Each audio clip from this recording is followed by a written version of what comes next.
Welcome to Multimodal 2026 at the NEC. It's another warm year here, and I'm here today with Dan Farley from Fargo Group. Hi. How are you doing, Dan? Good, thank you. And it is warm, you're right. It is warm, and here we are in hoodies and gilets. How are you finding the show so far? Yeah, it's been good so far. It's been pretty busy. The stands seem to get grander, so everybody seems to have a bigger and better stand this year. But yeah, plenty of people still coming through the door despite it being quite late in the day today, so yeah. Excellent. As intermodal operations become increasingly interconnected, what do you see the biggest operational challenges operators face today? I mean, intermodal's always been complicated. There's so many parties in play, from the ports, the terminals, rail operators, road operators. So it's always been complicated, but it's the handover part that I think actually makes the whole thing tick over correctly. Each part of the chain can do their job, but unless the handover is coordinated properly, it really makes it really difficult. One of the things as well I think we're finding is there's more pressure to perform at each stage. So stiffer KPIs, having that turnaround time between the joins shorter and shorter to actually make the job more efficient. So I think part of the issue is that coordination, and some point that certainty that you know that container is going to be where you expect it to be for the next part of the chain, because it only takes one part to delay and it ruins the rest. And having that certainty to know exactly where it is as part of the chain of command up to the end point is probably the most difficult part. Okay, thank you. Many operators have invested in transport, terminal and planning systems, yet operational challenges persist like you mentioned. What do you think the industry is still missing? What is that little ingredient? So there's so many systems out there. So you've got, your TMS, your terminal operating system, port community systems, tachographs, tracking.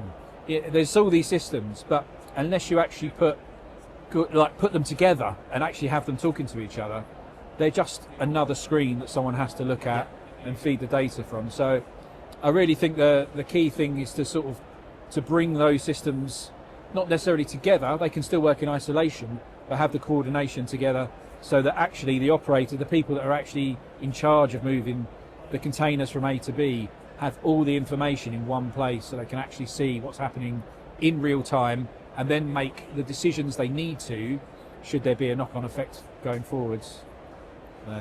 Excellent. And Fargo describes it as an operating system for intermodal logistics.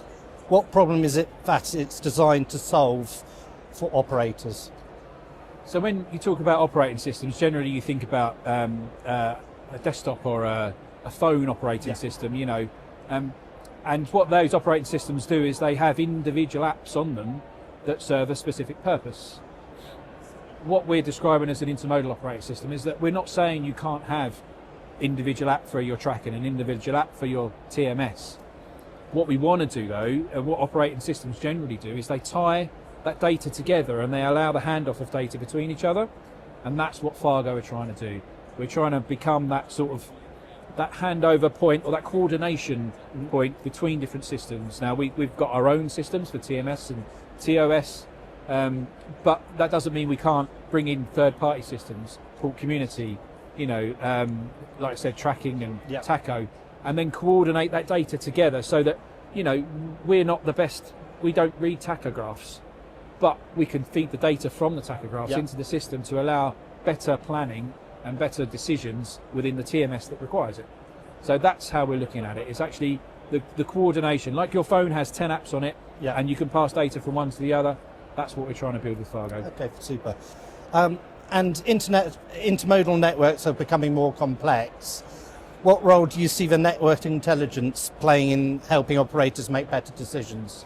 And this is where the coordination really comes into play, because when we're coordinating the data being transferred from one to the other, if we can actually capture that data at the time, then we can make better decisions based on what went on, at the previous point. So if we want to think about the intermodal chain, where you've got rail terminals, ports, hauliers, rail providers, if we know the turnaround times on a Tuesday afternoon are always an hour longer at this particular terminal, or if we know the travel time between A to B is always bad on a Monday morning, we can factor that in so that we're not trying to send trucks to a terminal that doesn't have a container.